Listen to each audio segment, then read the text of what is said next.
Hello everyone, map knowledge in research में आपका फिर से स्वागत है। तो जैसा कि आज का टॉपिक है मध्य प्रदेश का गठन, तो आपको इससे रिलेटेड आपसे बहुत सारी यूट्यूब पे वीडियो मिल गई होंगी, लेकिन उसमें कुछ कमियां हैं। उस कमी को कम करने के लिए, उस कमी को हटाने के लिए मैं ये नया वीडियो लेकर आया हूँ। इसमें आपके सारे मध्य प्रदेश के गठन से लेकर सारे क्वेश्चन मैंने यहाँ पास कवर अप करने की कोशिश की है। आप यकीन मानिए, इससे अगर अगर आप ये वाली वीडियो को अगर पूरा देखते हैं तो मध्य प्रदेश के गठन से आपका एक भी क्वेश्चन खाली नहीं जाएगा। सारे के सारे क्वेश्चन कवर करने के लिए मैंने ये वीडियो बनाया है। जैसे आप देख रहे हैं यहाँ प्राचीन काल से लेके मैंने अभी तक जो मध्य प्रदेश की स्थिति है वहाँ तक का इसमें कंप्लीट करने की कोशिश की है। ठीक है, तो चलिए दोस्तों, फिर से हाजिर हूँ मैं आपके सामने ब्लैंक शीट और कुछ मल्टी कलर पेन के साथ। ठीक है ना, तो आपको समझाने के लिए, आपको समझाने के में दिक्कत ना हो कोई भी। तो चलिए शुरू करते हैं। तो देखिए, मध्य प्रदेश का जैसे गठन है, मध्य प्रदेश का गठन हमको याद होना चाहिए। मध्य प्रदेश का गठन हमें प्राचीन काल से शुरुआत करनी चाहिए। प्राचीन काल में जैसे सबसे पहले 16 महाजनपदों का उदय हुआ था। 16 महाजनपदों में सबसे पहले प्राचीन काल में दो महाजनपद हमारे एमपी के अंतर्गत आते थे, अवंती महाजनपद और चेदी महाजनपद। अवंती महाजनपद और चेदी महाजनपद, अवंती महाजनपद की दो राजधानियां थी, माहिष्मती और उज्जैनी। माहिष्मती और उज्जैनी। और चेदी महाजनपद की राजधानी थी सूक्तिमती। ये आपका महाकौशल जबलपुर वाला एरिया था और थोड़ा सा छत्तीसगढ़ वाला एरिया छूता था। ठीक है, तब उसके बाद आता है मध्यकाल। मध्यकाल में स्वतंत्र मुस्लिम सल्तनत थी, मुस्लिम बहुल क्षेत्र था ये, फारूकी शासक। और फिर यहाँ गौंड वंश के शासक थे इधर, जो इसको प्रशासनिक तौर पर इसका यूज किया करते थे मध्य प्रदेश का, तो उस टाइम पे। और आधुनिक काल में आपको जैसे पता है कि हमारे यहाँ ब्रिटिश शासन का राज था। ब्रिटिश शासन के बाद से ऐसा हुआ कि ब्रिटिशर्स अपने इंडिया को धीरे धीरे करके जीतते गए। कोलकाता से सीन स्टार्ट हुआ था प्लासी के युद्ध से, फिर बक्सर के युद्ध से, ऐसे ऐसे करके ये अपने इंडिया के अंदर अंदर अंदर अंदर और अंदर आते गए।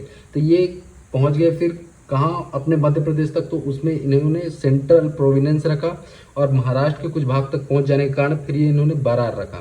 तो ये सेंट्रल प्रोविनेंस और बरार को मिला के इन्होंने ये मध्य क्षेत्र का निर्माण किया था, जिसकी राजधानी, संयुक्त राजधानी क्या रखी गई थी, नागपुर रखी गई थी। तो ठीक है, सबसे पहले अस्तित्व में आया था क्या, सेंट्रल प्रोविनेंस और बरार। सीपी बोला करते हैं इसको, सीपी भी बोला जाता है, सेंट्रल प्रोविनेंस और बरार। उसके बाद हुआ ऐसा भाषा के आधार पर स्वतंत्रता के पूर्व बना पहला राज्य कौन सा था, वो था उड़ीसा आपका। स्वतंत्रता के पूर्व बना पहला राज्य, स्वतंत्रता के पूर्व, याद रखिएगा भाषा के आधार पर बना पहला राज्य कौन सा था, उड़ीसा, जो कि बना था 1853 में बना था। सॉरी, 1853 में, 1936 में बना था। उड़ीसा बना था 1936 में, और 1853 में सेंट्रल प्रोविनेंस और बरार वाला सिस्टम था। 1936 में उड़ीसा बना था, स्वतंत्रता के पूर्व बना राज्य। याद रखिएगा, इसमें एक और क्वेश्चन आएगा जो मैं आपको आगे बताऊंगा। फिर 1947 में आपका ऐसे चलता रहा, और 1947 में आएगी आपके कौन सा, ग्रेडिंग सिस्टम मतलब ऐसा हुआ कि ये आपका, और वो ग्रेडिंग सिस्टम ऐसा हुआ कि इस तरीके से आपको मध्य प्रदेश को बांट दिया गया। उससे पहले मैं आपको बताना चाहूँगा कि भाषा के आधार पर बना स्वतंत्रता के पूर्व भाषा के आधार पर बना पहला राज्य कौन सा था, उड़ीसा था 1936 में। और स्वतंत्रता के बाद भाषा के आधार पर बना पहला राज्य कौन सा था, तो वो था आंध्र प्रदेश 1953 में। डिफरेंस देख सकते हैं आप, 1936 और 1953।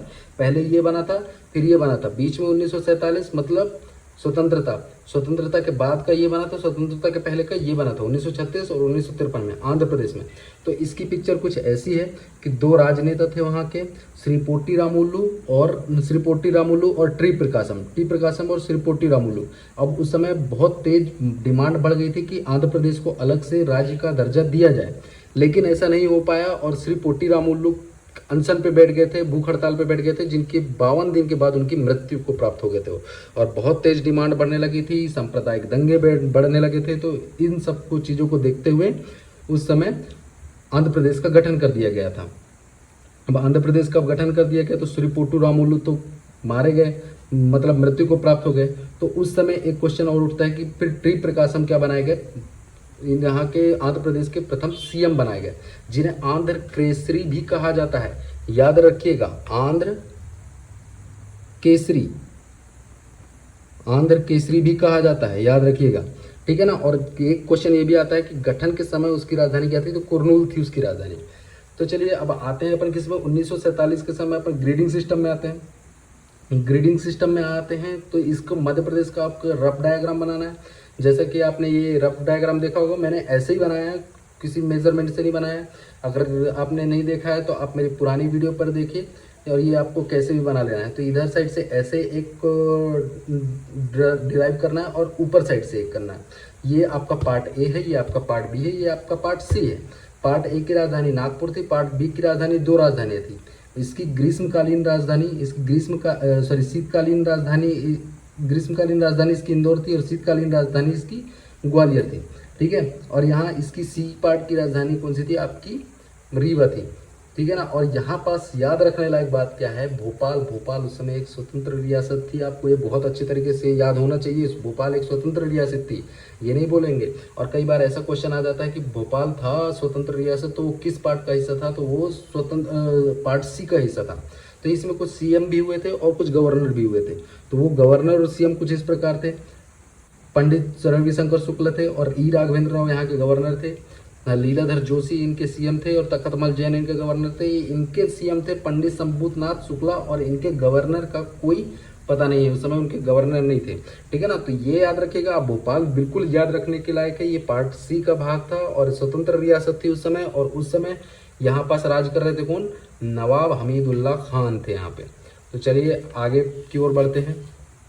तो अब रियासतों की संख्या है, रियासतों की संख्या आप देख सकते हैं यहाँ पे। आपको बहुत अच्छे से याद रखने के लिए आपको ये पता होना चाहिए कि रियासतों की संख्या पार्ट ए में कितनी थी, पार्ट बी में कितनी थी, पार्ट सी में कितनी थी।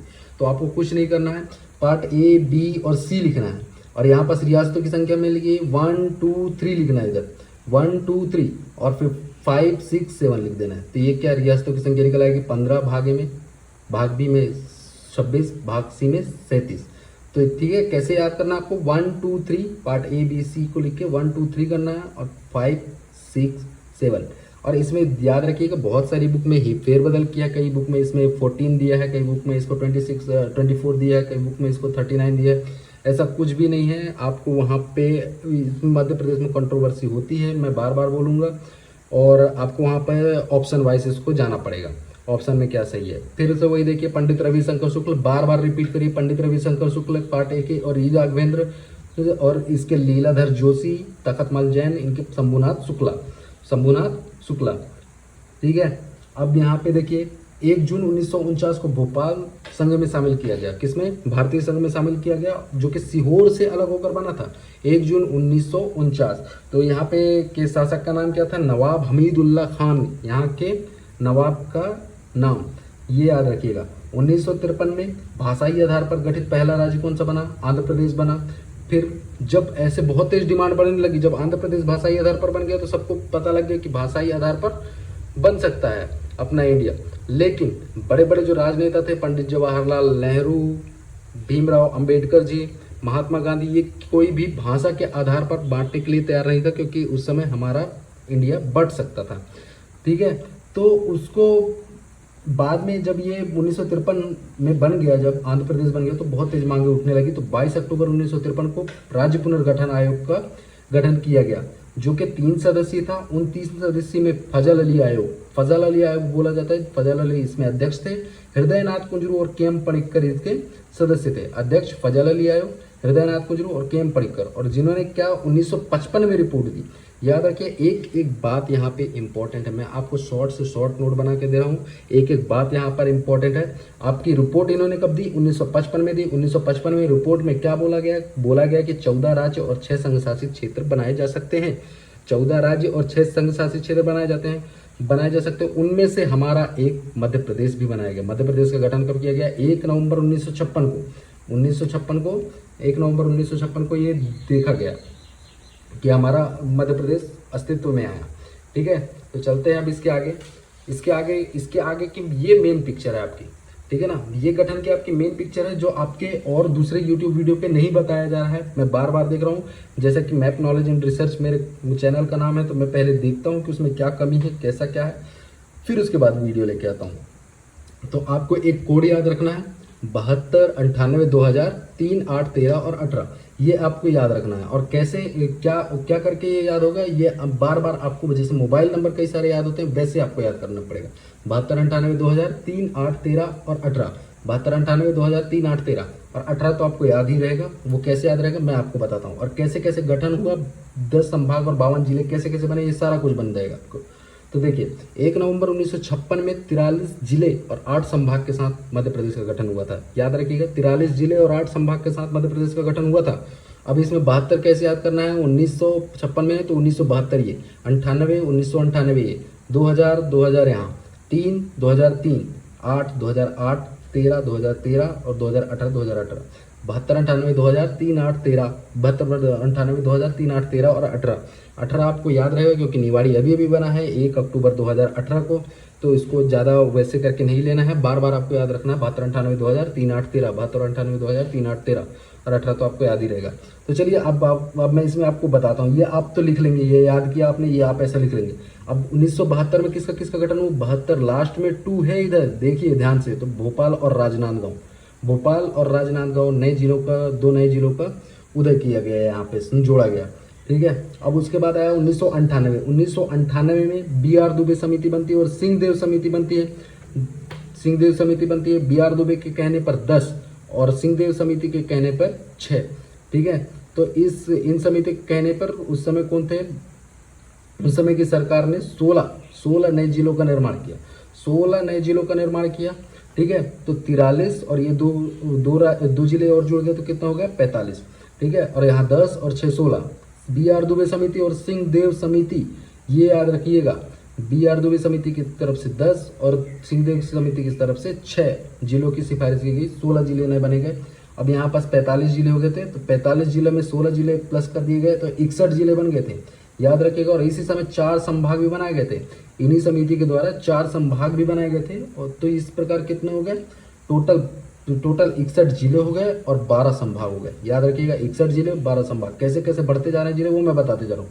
अब 1 नवंबर 2000 की बात आई, 1 नवंबर 2000 को छत्तीसगढ़ बना, 26वां राज्य 16 जिले के साथ, याद रखने, छत्तीसगढ़ 26वां राज्य 16 जिले और 3 संभाग के साथ। तो अब ये हमको माइनस करना पड़ेगा, किनमें से, इनमें से 12 संभाग में से 3 संभाग निकाल दिए, आपके 9 संभाग बचे।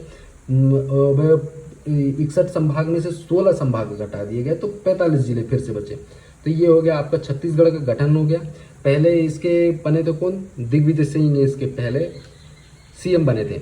और याद रखिएगा, ये उस समय 1 नवंबर 2000 में कई सारी घटनाएं हुई थी। उस समय अटल बिहारी की सरकार की थी और उसी समय 3 का गठन हुआ था, मध्य प्रदेश से छत्तीसगढ़ का गठन हुआ था, यूपी से उत्तराखंड का गठन हुआ था, बिहार से झारखंड का गठन हुआ था। तो हमारा मध्य प्रदेश की बात करें तो हम मध्य प्रदेश की तरफ से मैंने ये बताया कि 26वां जिला छत्तीसगढ़, 16 जिले 3 संभाग। ठीक है, अब उसके बाद आता है आपका 2003। 2003 में आपका 3, याद रखिएगा, 2003 में आपके 3 ए बी, ए से आपका हो गया अशोकनगर, ए से फिर आपका होगा अनूपपुर, बी से हो गया आपका बुरहानपुर। अगर आपने वो वाली वीडियो देखी होंगी तो ये आप पुरानी वाली प्रीवियस वाली वीडियो देखी होगी तो आपको समझ में आ गया होगा। गुना से टूटकर अशोकनगर बना, शहडोल से टूटकर अनूपपुर बना, खंडवा से टूटकर बुरहानपुर बना। ठीक है, तो ये आपको याद रखना है, ए बी, ये आपको अच्छे तरीके से याद रखना है। ठीक है, ए बी 3। ठीक है, अब यहाँ पास 3 प्लस कर दिए गए, 45 में 3 प्लस कर दिए गए तो 48 जिले हो गए, 48 जिले हो गए थे। अब ये 2008 में आपका अलीराजपुर, 2008 में आपका अलीराजपुर और सिंगरौली बना, 2008 में आपका अलीराजपुर और सिंगरौली बनेगा। यहाँ पर से याद रखिएगा 3, 2, 1 ऐसा भी सिस्टम चलेगा, 3, 2, 1 और 1, अलीराजपुर और सिंगरौली बने। अलीराजपुर झाबुआ से अलग होकर बनेगा, अलीराजपुर झाबुआ से अलग होकर बनेगा, सीधी से आपका सिंगरौली बनेगा। आप अपने दिमाग में कुछ ऐसा ट्रिक बना लीजिए जो आपको हमेशा याद रखिएगा। आपकी बनाई हुई ट्रिक आपको ज़िंदगी भर याद रहती है।